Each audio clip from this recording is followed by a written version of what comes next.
This is the craziest Porsche Boxster ever made. It's called the 2026 Porsche Boxster Spyder RS. It has close to 500 horsepower and it costs over $200,000. And so in today's video, I'm reviewing it and showing you guys everything that you need to know about this car, from the specs, the design of the interior and the exterior, and much, much more. So let's go. And first thing first, we need to talk about the specs of this car, because this is where this car shines, because the specs of this car are just bonkers. And first, we need to talk about the engine, because this car is powered by a 4.0 liter naturally aspirated flat 6. And the crazy thing about that engine is that it wasn't actually built for the Boxster at all. It actually came from the Porsche 911 GT3, the naturally aspirated engine in the Porsche 911 GT3. They pretty much just put it into the back of a mid-engine Boxster. So that in itself is also pretty crazy. And well, so now I've told you guys that engine creates 493 horsepower, which is also pretty crazy, close to 500 horsepower. 493 horsepower and 331 pound-feet of torque. So these performance figures are just insane. And not only that is insane, but all that power goes through a 7-speed PDK automatic transmission via the rear wheels only. Yeah, the rear wheels only. Not all 4 wheels, only the rear wheels. So this thing is even crazier. But not only that, once this car gets all the power to the ground, you get a 0 to 60 in 3.2 seconds, as Porsche claims. But tests have said that this car could have a 0 to 60 in close to 2.9 seconds, which is just crazy. It could go under the 3-second mark with under 500 horsepower, so that is also pretty crazy. Then we need to talk about the top speed of this car, because the top speed of this car is over 190 miles an hour. So top speed's crazy, 0 to 60 is crazy, pretty much everything performance spec wise is seriously good. Now I need to tell you guys though the quarter mile, because a lot of performance specs are based on the 0 to 60, the top speed, the horsepower, etc. But the most important thing out of all specs is the quarter mile, because if a car doesn't have a fast quarter mile, then the car isn't really fast. So this car's quarter mile time is 10.9 seconds. It's actually just 9 milliseconds slower than the outgoing 992.1 Porsche 911 Turbo S. So that is pretty crazy. 10.9 second quarter mile time with under 500 horsepower and rear wheel drive. That is seriously cool. And so now I've told you guys pretty much all of the performance specs that you need to know about this car. Now I need to start telling you guys about the more important specs for most people, which is the MPG and the range. Because combined, this thing gets 16 miles per gallon combined. It gets about 13 city and about 19 highway. So combined, you have a good 16 miles per gallon. It's not the greatest, not to the Prius level, but still pretty good MPG for its performance and size. Then also the range, which is actually even better, because the range of this car is around 320 miles of range. So the range is actually really good for a car that makes close to 500 horsepower. So now I've told you guys pretty much all of the performance specs about this car. All I need to tell you guys now, or at least that's what you think, is the price. But before I tell you guys about the price, I need to start talking about the history of this car, because the history of the Porsche Boxster is really, really interesting. And well, the first generation of the Porsche Boxster was actually from 1996 to 2004, because originally the Porsche Boxster was actually revealed in 1993, 3 years before the actual production Porsche Boxster came to be. But the original prototype, the 986 prototype, that was a really interesting car. And so Porsche decided to bring it into a production vehicle, so it became the 986 Porsche Boxster, which had a 2.3 liter that created about 201 horsepower. And to save costs, because at the time Porsche was having some financial troubles, Porsche actually shared some components with the higher end 911, because a couple things. Well, one was the headlights. Now obviously we have different headlights, but back then when you had the 996 911, you could actually check out the video I did on the Porsche 911 a couple months ago. But originally the 996 911 from 1998 to 2005, well, that had fried egg headlights. It was one of the least liked generations of Porsche 911 ever, but the headlights were really interesting because they look kind of like a fried egg pointing inwards. And the Porsche Boxster, the 986 Boxster, actually shared the exact same components with the 996 911. And also another really interesting thing was that the Porsche Boxster was the car that a lot of people say saved Porsche, because at the time Porsche had a lot of problems with their financial stuff, and so the Porsche Boxster and Porsche Cayenne are the two models from Porsche that pretty much saved the brand, because before that time they never had an SUV or a mid-engine car except for the 914. And well, then from 2005 to 2012, Porsche brought out the second generation of Porsche Boxsters, and some really cool highlights was one, Porsche revealed the Porsche Boxster Spyder, which was pretty much this car's ancestor, because the Porsche Spyder was pretty much meant to be a more lightweight, smaller, lower, more aggressive version of the Boxster, because one of the biggest reasons was that instead of having the heavy mechanical top, instead it had just a little Alcantara roof, which you could easily take off or put back on. And also it had these really interesting whale hubs, as they call it, just like on the Porsche Speedster, which actually debuted also in 2011. So that was one interesting thing. Another thing was actually that now, instead of having just a Porsche Boxster, it had now a hardtop sibling called the Porsche Cayman, and I've actually reviewed the Cayman GT4 RS. You guys could also check out that video in the description and in the pop-up banner above me, but, well, I reviewed that car, and the Cayman is pretty much just a hardtop version of the Boxster. There's not really any difference besides, well, the windscreen and the roof. So those are the main differences, but that was the biggest change to the Boxster since the first generation. And then, well, from 2012 to 2016, this was the third generation of the Porsche Boxster, and by a lot of people it's considered the best generation because of multiple reasons. One, this was the last generation of the Porsche Boxster to have multiple things. The Porsche 911 Flat 6, also it was always naturally aspirated back then. All these new ones are turbocharged, except for this one, which has the engine straightly taken from the 911 GT3. But the biggest leap from 2012 to 2016 compared to the last two generations was that the chassis was so much different. Now it was 40% more rigid. It actually used way more aluminum than before, because now it was actually 35 kg lighter, and overall it was also better, because also now it was lower and wider, which allowed for a better center of gravity. Also, some other really interesting things for that generation was in 2014 Porsche came out with the Porsche Cayman and Boxster GTS, which was pretty much the mid-trim level at the time, because they only had the Boxster S, the regular Boxster, and the Spyder. So the GTS was pretty much the second to top trim in the time. And well, then from 2016 to 2025, well, Porsche pretty much completely revamped the Cayman and Boxster series, because now, one, it was named the 718 Boxster and 718 Cayman. Before, it was just the 986 or the 985 Cayman or Boxster, but now it was the 718 Boxster and Cayman. Two, now all of the models had either a 2.0 liter or a 2.5 liter turbocharged, twin turbocharged engine, which is also a flat 6. Instead of it being a V6 like before, or flat 6, now it was a flat 4. So that was also really interesting. And then three, well, probably one of the biggest changes now, all of them pretty much had the turbocharged flat 4s.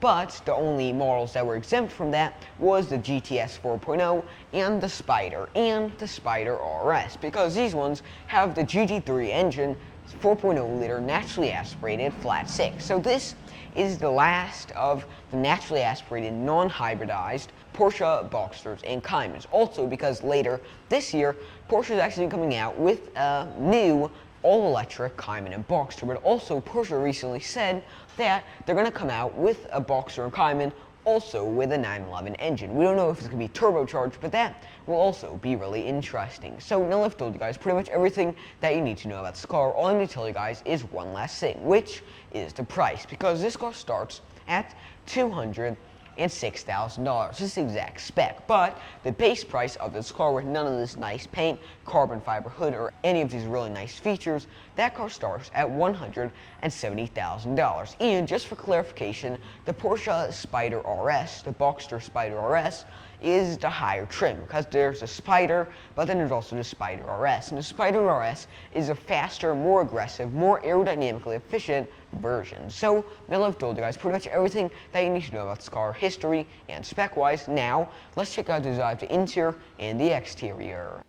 Okay, so now we need to talk about the front of this car first, because this car is really interesting. Not just the Boxster Cayman, but the Spyder RS, because there's a lot of really cool track-focused goodies you'll only find on this car. And first, I want to talk about the hood, because you won't see this on any else Boxster or Cayman, because this is completely carbon fiber. It's actually carbon fiber reinforced plastic. So it's an interesting mix of carbon fiber and plastic that make it extremely lightweight and durable. But first, you have these really nice NAC ducts. And the reason why they're actually named that is because NASA originally had these ducts on their, well, spacecraft. So that is really interesting. And the reason why they're shaped like this is because this is the best shape possible for pulling in air. It's almost like a natural suction, which is really interesting. And actually, right away, this is actually a really special option. You don't see this every day because the Spyder RS, this is a $2,500 option. This piece of paint over the carbon fiber. So that is really interesting. You also have the sticker Porsche badge here, and the reason why it's a sticker is to save weight, because if it's a track-focused car, you want every single pound possible. And then you come here, and you have this really nice light setup here. You have your main nighttime lights there. You have your 4 little daytime running lights there as well, which is also really nice. And then, oh, down here, there's actually like a little fog light as well. So everything is pretty much integrated into this little light setup. It's not separate or anything like that for the best aerodynamics possible. And so that's really interesting. And now also we need to talk about this, because if you hop down here, you also have this really cool area. You won't see this on all Boxsters or Caymans, only the Spyder RS. And as you can see, just so you know, it's extra special. You have Spyder RS badging there, which is really nice. You have this humongous lip spoiler that you won't see at any other Boxster or Cayman. You also have this really nice mesh air intake here, and then some over here with a tiny little strip light that's actually a hint to the Porsche 963 racing car that actually will not be racing in 2027 because of some regulations. But anyways, then also you have this really nice piece here, some little aerodynamics bits here. I really like the color of this car too. This, I believe it's signal yellow. So yeah, then also you have nice little air intakes here, right there as well, which is also, of course, really nice. Then follow me to the side of this car, because this is another thing you don't see every day, which is this. So these are actually just like on the Porsche 911 GT3 RS and GT2 RS. So you have these really cool air intakes here, which are massive. And the reason why they're there is because pretty much the hot air from the tires comes out of here, pretty much is sucked out of there when you're at high speeds, and so that allows the brakes and tires to cool down for better grip. So that is also really nice. And actually now, let's hop down here, because this is also really cool. You guys might not know what this is for, but this is actually for aerodynamics, because if you look at the front of this, you actually see this. So this piece right here, it actually leads air straight through here and across the side of this car. Also, if you look here, it's actually 2-in-1. You don't see this very often, but come around here, because here you have air outtakes. So the air intake goes there, and the air outtake actually comes in from here, and it flows straight out of there. So that is another really nice feature. Now, I want to talk about the tires, because we haven't talked about them yet, but they're really cool. And first, these are center locking. You actually only see these on either race cars or Porsches, but center locking wheels pretty much allow you to just have a machine, a wheel lug, and it pretty much just screws it off. You take it off and you could take the entire tire off. It saves weight, it's more efficient, and when you're on a racetrack, it's way better, because then you could change the tires like literally 10 seconds quicker. So it's really nice. Also, you have this nice star pattern. This is the, I believe, the 918 design rims. So you have these really nice rims here. These little, the reason why these have these dots, the brake caliper actually has these really little dots here, is actually to cool off the brakes better for better performance from your brakes. So that is also really nice. Also, in the Spyder RS, this is another special little thing. You could only get this on the Spyder RS, but you have this tiny little yellow line, or it's actually body colored. So if you get a blue Spyder RS, this is going to be blue. If you get a red one, this is going to be red. So that is also a really nice feature. So now that we've checked out those tires, let's hop up here. This is another really interesting thing. Check this out. It looks like it's pretty much been cut out, right? Well, that is there on purpose. It's not an accident. This is kind of cut out looking there, and the reason why is so that the air flows here. It's going to flow out of your tires, across the body, and straight into this air intake. Because also the air intake is 2 times bigger than on the regular Cayman or Boxster, because it's humongous now. Check that out. It's huge in carbon fiber and extra wide to fit in as much air as possible to feed to that wild flat 6. But yeah, so that is also really cool. Then also you have Spyder RS badging there, which looks really cool as well. A little lip type of piece here, which is also quite nice. And I just want to talk about this because this car is so low. Like if you look at the side view of this car, just come straight to the side of this car because this thing is extremely low. This is probably as low as the Bugatti Xaaron that I've reviewed before, and yeah, it's literally like to hear. This car is crazy low, but once you get inside of it, it's actually still really spacious, surprisingly, even though this thing is so wildly low. And then also, you have this nice carbon fiber and case to mirror there. That's another really nice thing with the Spyder RS, is that everything is covered in carbon fiber. There's more carbon fiber than on the regular Spyder to save weight. You also have a wild looking air intake here, which is also really nice.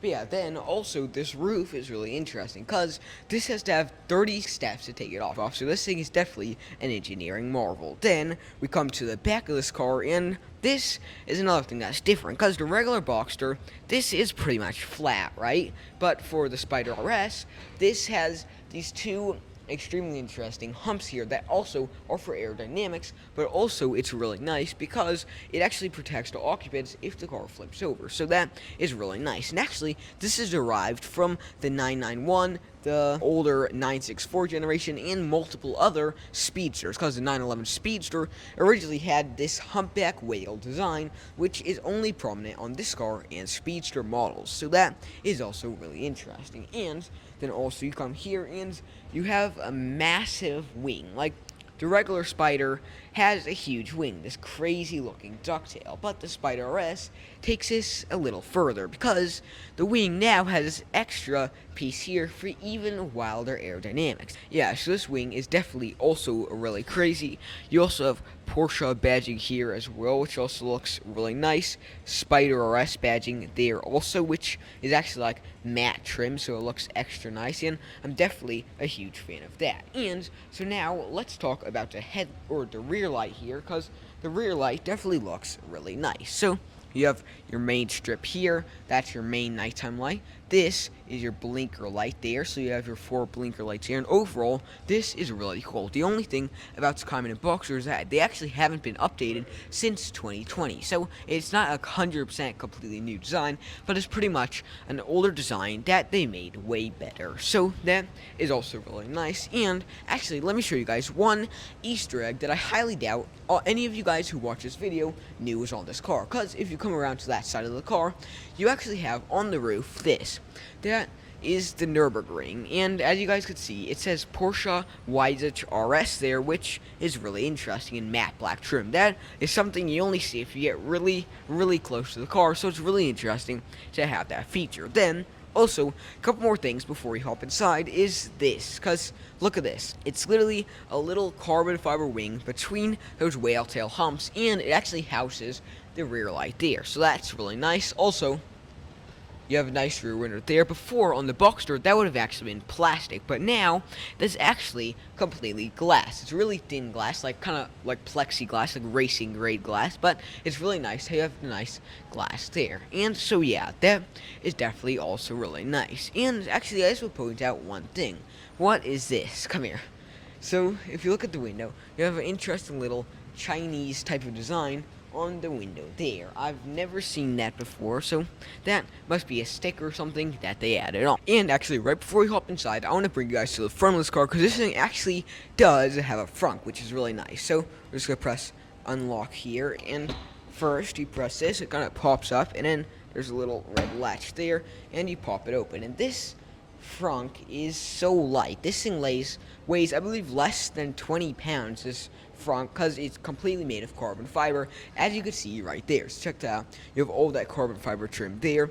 Then also you look in the front, and this has more space than in most full-size electric SUVs, which is a little interesting because the Volvo EX30 and similar SUVs I reviewed, they have smaller frunks than this, but check this out. This frunk is literally fit for a king. This thing could easily fit a suitcase, a large suitcase, or 2 medium-sized suitcases. So that is also really nice. Then also you have a latch there, which is nice, glows in the dark latch, so if you get closed in, then you just pop it open to get out. Then also, you have Porsche badging going across the front there, some air intakes there from the radiator, and then also those little NAC ducts I showed you before, that feed air straight through here and into here to cool off the inside. So that is also really, really nice. So now let's show you guys that. Let's close it up and hop inside. So I'm gonna close this up, and so you guys have to press it right here and then hear that click. So now let's hop inside. Okay, and so now that we're in this interior, I want to start talking about first the center console. And actually, a little later in the video,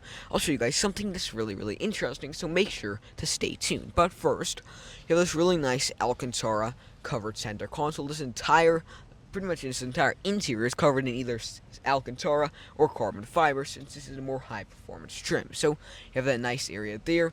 You have the little AC pieces here as well, which is also really, really nice. And then some more AC pieces there. I kind of like how it almost like comes out of the body of the car here. It kind of comes out with these little like pieces, these little like slates there, which is definitely really, really interesting. Actually, now also I want to talk about the door, because this door is really nice. You have more Alcantara trim there. You have your nice speed yellow trim there, which is also really nice as well. And yeah, definitely durable. You actually have also a nice little storage area here for, let's say, whatever you want, a phone or a tablet or maybe a chocolate bar. But yeah, so you have a nice little storage area there. You also have this really, really nice area here. So this is your little speaker there. You have your window switches here as well. And actually, look at how these windows open. Instead of opening like regular windows, they kind of open like curved back, almost shaped like a teardrop, which I guess is more aerodynamically efficient. So yeah, that's quite interesting. And so yeah, let's roll the window up. And so yeah, actually, now that we rolled the window up, the interior deadening is pretty much almost 100%. So crazy good interior deadening, even though, well, there's not much thickness of the window. So that is also quite nice. Then also, you have this nice piece here. It's also made of Alcantara, your A-pillar there, which is also really nice. A little bit more hidden back here, but you have a little bit of netting here with a little storage area there, which is also quite nice. You have some more of the speed yellow trim here on the door handle, because actually this door doesn't have regular plastic or metal handles. It actually just has a little string, just like on the GT3 RS. So you have to kind of pull it this way. So this piece is the piece you pull, not this piece. So you pull that, and then it opens, and the window actually slightly goes down so that it doesn't hit into the bodywork of the car. So that is also pretty interesting. And yeah, so you close that back up. And so yeah, this door also is extremely tiny. Like, there's not really much door there because this thing is so low. But overall, I mean, headroom is definitely quite nice. This is the material there that protects you. Then also, you have your nice carbon fiber. This is all carbon fiber spanning across there, which is really, really nice. And yeah, actually, I guess Porsche realized that a lot of people don't know how to open the roof, so they actually put a little QR code there to teach you how to open up your roof. Pretty nice. But yeah, then also now let me show you guys the interesting cup holder, because on the 911 it's about right here, but here there's actually 2 of them. So you press this in, pop it down, and it's not a defect, it's actually a nice little space, because you pop these 2 out and you have a nice little cup holder there. And actually, at first, let's say this bottle, it might seem like it's not really easy to fit in, right? But actually, you could just pull this open and it pops open even more. So now I comfortably fit my cup right there, which is really nice. The only thing I'd recommend is don't have a lot of stuff in it, because if you accelerate hard, then stuff's gonna get wet. But yeah, so that is definitely also really nice. And the way you store it in, you just put it in there. You have to push it back in, but yeah, you just kind of click it into place there, and then you have your nice little hidden cup holder. So that is really nice. Let's close that up. You also have wildest RS badging there, and actually realize that's not the Nürburgring, that is actually the wildest test track. So Porsche tests all their new cars, from the 911s, the Caymans, the Macans, every Porsche you can imagine, they always tested them at the wildest test track, and that's pretty much a private track that only Porsche could use, so it's really, really special. And so yeah, that definitely, of course, is quite nice. But yeah, then also you open this, and this is pretty much the only thing that's covered in leather. Everything else is covered in this really nice racy Alcantara, but this has nice luxurious leather, nice little lights there, and then little mirror there, so that is quite nice, and just pop that back up. So yeah, that's also really nice. And so now that we've talked about pretty much everything in this exterior, we need to talk now about the seats, because we haven't talked about them yet, but they're really interesting, because you could actually spec two different seats on this car. You could either have these type, which are the more comfortable, slightly better for road tripping seats, or you could spec the racy seats, which you could also get on the GT3 RS and the GT3 Touring. So these seats are quite nice. I mean, they're quite comfortable, covered in really, really nice Alcantara, and they hold you in place, yeah, relatively well. So they hold you in place pretty well. They don't have a movable headrests, but yeah, overall you have a good amount of headroom, even for someone who's taller. And actually, you also have wildest RS badging there as well, which is also really, really nice. Then, also, you have this really nice speed yellow stitching here. So pretty much the entire car is covered in this really nice speed yellow stitching, which I'm a huge fan of. You have more plushy type trim there, and actually, hiding behind here, you actually have your nice two roll bars there, so that is really nice. You also have this nice little net here, which actually stops air, so when air flows over the top of your car, then instead of flowing back and hitting into you, this makes it so that actually it just flows right over, and it stops all that wind from getting into your hair and blowing it around. So that is also a really nice feature there. Then, also, now I want to start talking about the center console, because we haven't talked about it yet, but it's definitely really cool. But yeah, and then you come to the center console, and first, you have this really nice transmission here. So you have park, reverse, neutral, drive. This, I believe, is an automatic transmission, so yeah, you have a nice automatic transmission there. I believe you could also spec this with a manual transmission, but this one just has the automatic. Then, also, you could lock the car here. You have PDK Sport, so if you want to go into more sporty mode, because this thing does have paddle shifters, so that's also really nice. Then also you could turn on sport suspension, sport exhaust there. You could put up or down the ride height of the car, which is also really nice. And also, it's missing some buttons there. Then you could pop this open, and you have a little area here with a little tray there as well. And so yeah, you pop that closed, and actually, all of this is covered in a really, really nice carbon fiber and Alcantara trim. So at all times when you're in this car, you feel like you're pretty much in a race car. So that is also really nice. Then, actually, you open this up, and actually, instead of the driver's side having the opening, you actually have the passenger side. So you pop that open, and you have a little space there with your USB-C charging port there. You have a little storage here and a little area here we could charge your phone. So that's actually wireless charging. And the nice thing about Porsche is that instead of having their wireless charging like here, where the phone will slide around or something, they have it in pretty much the center console, the center storage area, so that the phone won't slide around as much. So that is also definitely quite nice. And yeah, then you also have emergency mode right there. And actually, also, check this out. So, I didn't realize that before, but this is actually the Sport Chrono package. This is a Sport Chrono package. So, what that means is this car, you could pretty much, on the screen, you could start a timer. So, let's say you're going around the Nürburgring, you could time how fast your Nürburgring time is via that timer. So, that's also really nice. Also, it shows you the exact time there, the time of the day, so that is also really, really nice. And yeah, I want to talk about a couple more things before we start talking about the steering wheel, because first, you have this really nice mirror here. You actually have this, so check this out. This is pretty much a button. You press it, and if it's off, then when you open the doors, the lights won't automatically come on. But automatically, it's always on, except for if you press that button. So you have your nice little lights there as well. You also have, these are actually the connectors for the roof. So the 36-step roof, that is the starting step to get it off. And yeah, so that is also quite interesting. Then you come to the center here, and it's also quite nice, because you have Spyder RS badging there, you have the time there, and also you have the speed you're going, you have your RPMs there as well, which is also quite nice. And also the side screens, the right side is only a screen, which is also quite nice. You have how much range you have, you see the temperature and other things, so that is also really nice. Then also you have your rev limiter there. This thing could actually get up to 9,000 RPM when you're going on a racetrack or something, so this thing sounds like a beast. Then